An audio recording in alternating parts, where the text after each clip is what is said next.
تو اللہ تبارک و تعالیٰ نے کہا کہ فَأَرْسَلْنَا عَلَيْهِمْ رِيحًا وَجُنُودًا لَمْ تَرَوْهَا، ہم نے تمہاری پھر مدد کی ایک ہوا سے اور ایک جو ہے وہ جنود سے، اور وہ جنود تھے جو تمہیں نظر نہیں آتے تھے، یعنی فرشتوں کے لشکر تھے، وہ تمہیں نظر نہیں آتے تھے۔ اب یہ جب ہوا جب بھیجی تھی نا، تو اب یہ سردی کا زمانہ بھی بڑا تھا، یہ جب جنگ ہوئی نا جنگ خندق، تو یہ سردی کا زمانہ بھی تھا، اتنی ٹھنڈ تھی کہ نبی کریم صلی اللہ علیہ وسلم نے اپنی بیوی کی کوئی چادر لپیٹ کے نا تو نماز شروع کی ہوئی تھی، اور کافی لمبی نماز پڑھ کے نا، تو رات کا ٹائم تھا یا مجھے یاد نہیں ہے اب کہ کون سا وقت تھا، تو صحابہ کرام رضی اللہ عنہم کو کہا کہ تم میں سے کوئی اٹھے اور جا کے دشمنوں کی خبر لے کے آئے۔ اب کوئی نہ اٹھا، سردی اتنی اور بھوک پیاس اور خوف، ایک تو بھوک پیاس بھی اور دوسرا سردی اور دوسرا یہ ہوا کی آوازیں، تو کون اٹھے؟ پھر نبی کریم صلی اللہ علیہ وسلم نماز پڑھتے پڑھتے پھر جب نفل پڑھ لیں تو اس کے بعد پھر آواز دی، کوئی نہ اٹھا۔ ابو حذیفہ رضی اللہ تعالیٰ عنہ کو نام لے کے کہا، ابو حذیفہ آپ جا کے دیکھ کے آؤ کہ دشمنوں کا کیا بنا۔ تو ابو حذیفہ کہتے جب نام ہی لے لیا تو اب مجھے کھڑا ہونا ہی پڑا۔ تو وہ جب کھڑے ہوئے انہوں نے کہا ٹھیک ہے۔ اب وہ کہتے ہیں کہ میں اور نبی کریم صلی اللہ علیہ وسلم نے جتنی دفعہ کہا نا، 3 دفعہ آواز دے کے 3 دفعہ کہا ہے کہ وہ جنت میں میرا ساتھی بنے گا، اور دیکھیں پھر بھی کوئی نہیں اٹھ رہا تھا۔ وہ آپ سوچیں آزمائش کیسی ہوگی،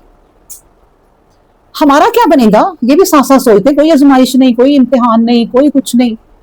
فارغ عورتیں سارا دن گھر کے کام کر کے کہتی ہیں پتہ نہیں کتنے ہم نے کام کر لیے، کوئی نماز نہیں، کوئی عبادت نہیں، کوئی کچھ نہیں۔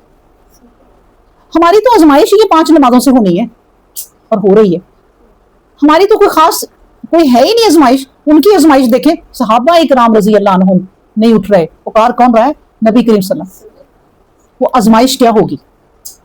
ہم تو سخت گرمی میں اپنے اے سی چلا کے بیٹھے ہوئے ہیں، پتہ ہی نہیں کہ باہر کیا ہو رہا ہے، اور سخت سردی میں ہیٹر چلا کے بیٹھے ہوئے ہیں، اور اتنی اتنی موٹی رضائیاں اور لحاف لیے ہوئے ہیں، اور وہ دیکھیں نبی پاک صلی اللہ علیہ وسلم ایک بیوی کی چادر اوڑھ کے نماز پڑھ رہے ہیں، اور صحابہ کرام رضی اللہ عنہم جو جڑ جڑ کے بیٹھے ہوئے ہیں، کچھ تھا ہی نہیں اوپر لینے کو زیادہ۔ اور حذیفہ رضی اللہ عنہ کہتے ہیں کہ میں چل پڑا، لیکن جب میں چل پڑا نا تو مجھے لگے کہ جیسے کسی گرم حمام میں ہوں،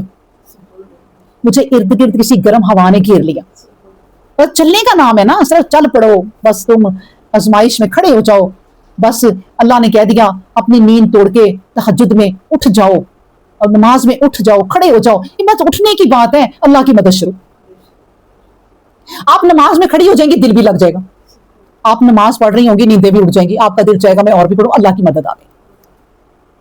وہ کہتے ہیں میں چلا ہوں تو مجھے گرم حمام نے گھیر لیا اور میں جا رہا ہوں، اور کہتے میں تو ایسے جا رہا ہوں جیسے کہ بچہ کھیلتے ہوئے، مجھے اتنا مزہ آ رہا ہے۔ وہ کہتے جب میں گیا تو دیکھا کہ ہوا جو چل رہی ہے نا، اس نے اس پورے 10,000 کے لشکر کی مت مار لی ہوئی ہے، ان کی ہانڈیاں الٹ گئی ہیں، ان کے چولہے بند ہو گئے ہیں، ان کے خیمے اکھڑ گئے ہیں۔ اور نبی پاک صلی اللہ علیہ وسلم نے کہا تھا حذیفہ صرف خبر لے کے آنی ہے، وہاں کوئی نیا کام نہیں کرنا، کوئی تو نے اپنے پاس سے کام نہیں کرنا، میں نے جو کہا ہے بس وہ خبر لے کے آؤ۔ کہتے جب میں گیا تو سارے لوگ تتر بتر ہو رہے، ابو سفیان تقریر کر رہا، دیکھو لوگوں دھیان سے کھڑے ہونا، ہمیں تو اس ہوا نے برباد کر دیا، ہمیں تو کھڑے ہونے کا نام نہیں، ہماری ہانڈیاں الٹ گئی، ہمارے کھانے الٹ گئے، ہمارے مویشیوں کو نقصان ہو رہا ہے، تو دیکھو کہ تم میں دشمن نہ گھس آئے۔ سو سب نے ایک دوسرے کے ہاتھ پکڑ لیے، کہتا ہے میں نے بھی ساتھ والے کا ہاتھ پکڑ لیا اور کہا کہ بھائی دھیان سے کھڑے ہونا، کوئی دشمن نہ آ جائے۔ اور حذیفہ رضی اللہ عنہ کہتے ہیں کہ میرے قریب سامنے ابو سفیان تھا، اگر میں چاہتا تو اپنا تیر کمان سے نکال کے آرام سے اسے مار سکتا تھا، لیکن نبی پاک صلی اللہ علیہ وسلم نے کہا تھا کوئی نیا کام نہیں کرنا، بس آ جاؤ۔ تو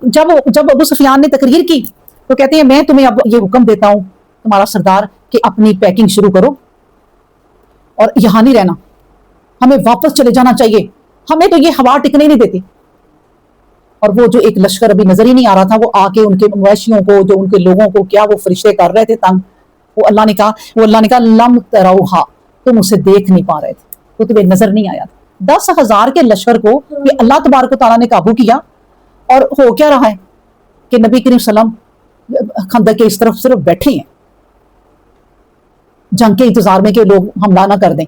جنگ ہوئی کوئی نہیں ایسی، یہ میں آپ کو بتاؤں۔ ہاں یہ ہوا کہ ان کا ایک مشہور پہلوان تھا جو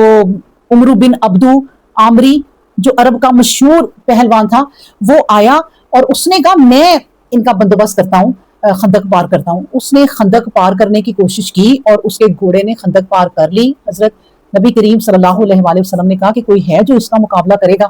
جب کوئی بھی نہ پھر اٹھا، پھر نبی کریم صلی اللہ علیہ وسلم نے کہا کہ علی تم اٹھو، اور علی رضی اللہ عنہ گئے اپنی تلوار لے کے اور ان کا مقابلہ کیا، مار دیا، مار کے ان کا سر ان کی طرف پھینک دیا، ان پہ اور دہشت چھا گئی۔ یعنی یہ واقعہ صرف ہوئے ہیں، ابھی جنگ کا آمنے سامنے حملہ نہیں ہوا، صرف یہ ایک دہشت، ایک خوف ہے، اور اللہ تبارک و تعالیٰ نے ان کو سنبھال لیا، اور نبی کریم صلی اللہ علیہ وسلم کے یہاں کھڑے ہو کے نمازیں پڑھنی اور اللہ سے دعائیں کرنی۔ اور خندق کھودنے کا جو زمانہ، جو مہینہ گزرا ہے نا، وہ ایک ایسا تھا کہ متحد ہو کے،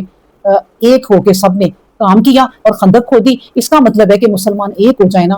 اور ایک ہو کے کوئی ہمارا حکمران آرڈر دے تو اس میں کوئی مکاری چلاکی نہ کریں اپنی، اور نہ وہ بک جائیں،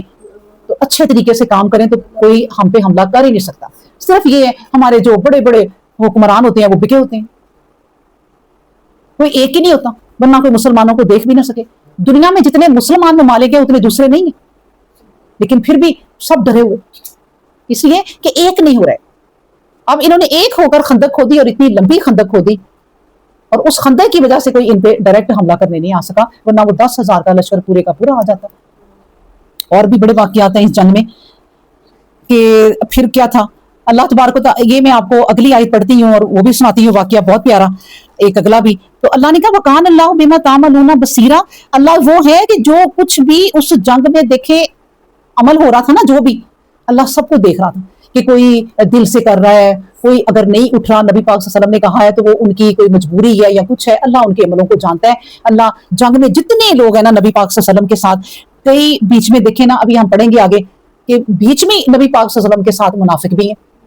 بیچ میں بڑے لوگ ہیں، وہ اللہ تبارک و تعالیٰ نے اس لیے کہہ دیا کہ بما تعملون بصیرا، جو کچھ تم عمل اس وقت کر رہے تھے نا اس جنگ میں، سب اللہ دیکھ رہا تھا۔ اگلی آیت دیکھیں، آیت نمبر 10، اذ جاءکم من فوقکم ومن اسفل منکم واذ زاغت الابصار وبلغت القلوب الحناجر وتظنون باللہ الظنون۔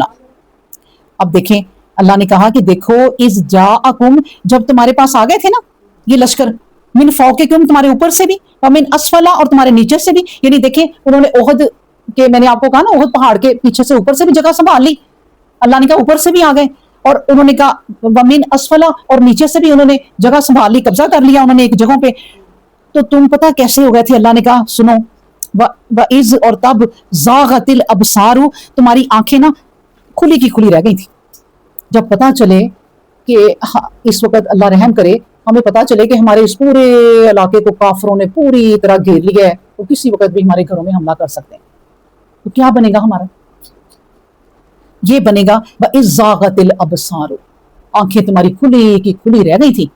اتنا تمہارے اوپر یہ شوق ڈگے، اتنا امتحان تھا تمہارا۔ پھر کیا تھا؟ وَبَلَغَتِ الْقُلُوبُ الْحَنَاجِرَ، اور تمہارے جو دل تھے نا، کلیجے منہ کو آ گئے تھے۔ دل یعنی اچانک کسی پر کوئی حملہ ہو جائے تو ایسے ہو جاتا ہے نا، ایسے دل ایسے منہ کو آ جاتا ہے، کلیجہ منہ کو آ جاتا ہے کہ یہ کیا ہو گیا ہمارے ساتھ۔ اچھی خاصی اب دیکھیں فیملی وہ گئی ہے، ایک میاں بیوی اور 2 بچے، اور انہوں نے کہا ہم کوئٹہ جا رہے ہیں سیر کرنے کے لیے۔ راستے میں انہوں نے کوئی میپ لگایا تو میپ تھوڑا سا غلط ہو گیا، وہ کسی اور طرف چل گئے۔ آپ کو پتا کوئٹہ کی ساری زمین ایسی ہے کہ وہاں پر لوگ جو رہتے ہیں وہ اپنے علاقے میں کسی غیر کو نہیں آنے دیتے۔ وہ گاڑی کسی غیر کی طرف چلی گئی، وہاں گولیاں انہوں نے چلا دی، اور وہ میاں ادھر ہی فوت ہو گیا۔ تو وہی بیوی بچی، جب 2 بچیاں رہ گئی اور بیوی اکیلی رہ گئی، اور وہ کیا تھا، وہ ایک دم اچانک اب آنکھیں بھی پھٹی کی پھٹی، اور کلیجہ منہ کو آ گیا ہوگا بیوی کا کہ میں کیا کروں گی اب۔ اور بچیاں جو ہنستی کھیلتی جا رہی تھی، وہ بیٹھے بیٹھے ایک حادثہ ہو گیا، اور وہ بچی جو لڑکی ہے، وہ بیوی وہ لکھتی ہے بار بار کہ کوئٹہ کوئی نہ جائے، کہ وہاں کے لوگ تو دیکھتے بھی نہیں ہیں اور مار دیتے ہیں۔ تو اس طرح ایک دم پلٹا ہی پلٹ جاتا ہے ایک دم، اور وہ اللہ سے دعا کرنی چاہیے۔ آپ دعا کیا کریں کہ یا اللہ پاک کسی اچانک کی آزمائش میں نہ ڈالنا،